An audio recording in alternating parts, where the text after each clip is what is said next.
tray đừng pen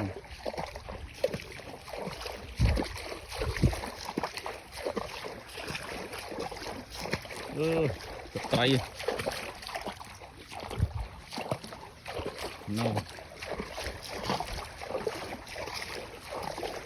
đã đây chó nó ban thằng om không đã play lên chập off phong đang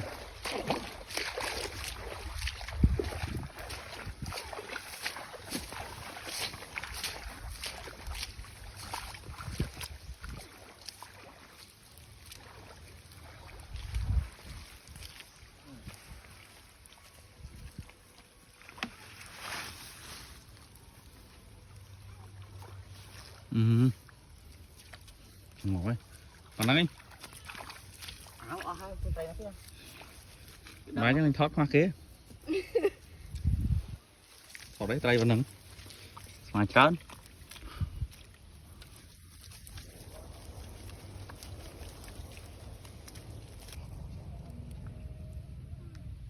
mình còn bàn đặt nuôi và